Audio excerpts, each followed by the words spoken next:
Okay, so could you please first give us a brief introduction to yourself and Dandria and partners? Sure, of course. Okay, firstly, I think I'll introduce myself and my role with the European Chamber, as of course we've had our event here today alongside the European Chamber, as well as the EU SME Centre, of course. So recently I had the pleasure to be elected as the local chair for the investment working group here in the Southwest.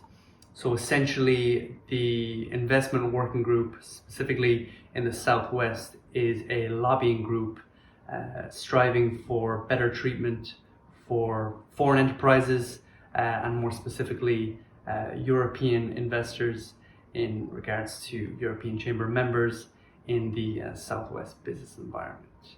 As for DeAndre and Partners Legal Counsel, we have had our Chongqing branch office based here for a number of years already in Chongqing, which covers not only the Chongqing business environment, but also the entirety of the Southwest, so inclusive of Sichuan, Guizhou, and Yunnan as well. So this is sort of a brief introduction of my role in the European Chamber, as well as the Chongqing office of DeAndre and Partners Legal Counsel. Personally, in my role with DeAndre and Partners Legal Counsel, I am the head of the Chongqing branch office here, acting as legal advisor from our headquarters, of course, in Shanghai, which I think we had a good introduction today. Generally speaking, that's my role alongside the European Chamber and my full-time role with DeAndre and Partners Legal Counsel. What's the relationship between DP and EU SME Center? Okay, so in regards to DP or DeAndre and Partners Legal Counsel, we have had a long relationship with not only the EU SME Center in regards to working with them for assisting our clients as well as hosting events, but we've also had involvement with some of their personnel, as EU SME Center have a strong connection with the European Chamber, as we as a company also have. So our connection goes towards assisting SMEs in the Chinese marketplace, as well as coordinating information sharing events such as we've seen today. What are the purposes for hosting this seminar? Very appropriate question, I think.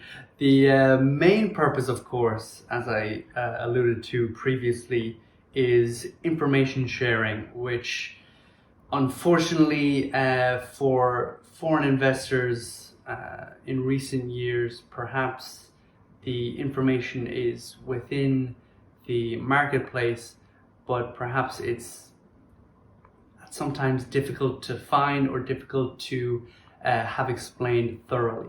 So with our experience alongside the EU SME Center, as well as, of course, our senior partner Matteo Zhi, having unique working experience within government departments, it was essential to not only showcase our, I can say, working experience with SMEs within the Chinese business environment, but also to showcase the information which is already available via platforms such as the EU SME Center, and to maybe make it more accessible to European Chamber members and foreign investors in particular.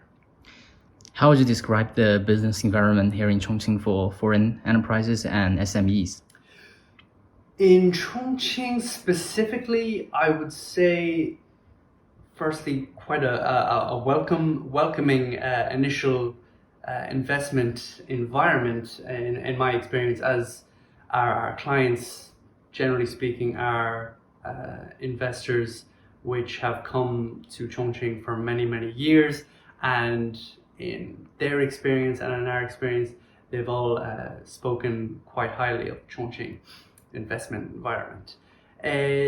On that point, there is certainly a specific specific, we'll say, area of investment, which of course Chongqing is well known for. Manufacturing, automotives, sectors in this regard are greatly favored within the Chongqing business environment, of course. In regards to SMEs, in recent years, of course, great steps have been taken to better facilitate SMEs, in particular foreign SMEs, I should say. But within our work in the investment working group, as I explained previously, we're striving for, we'll say,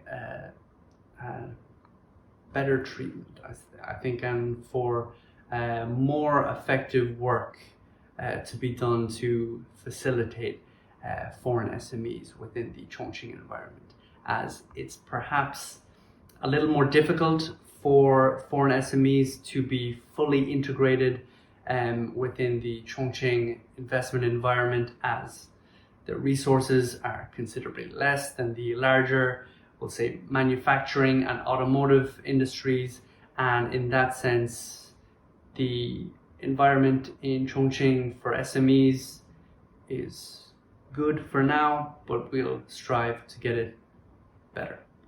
Okay, last question about the book. What is this book? Could you tell us more about the book? Like, what kind of issues does the book mainly talk about, and how can SMEs benefit from this? Of course. Okay, the practical guide we have presented today is Invest in China, the Southwest. Now, this is a regional practical guide which has, we'll say, developed over the years from our more national-based practical guides for China, as well as other countries such as Belarus, Italy, Vietnam, which we've provided to our friends, to clients, as well as potential interested investors, I should say, within those regions. Now, specifically for the Invest in China Southwest, this is the first in a series of regional guides for China.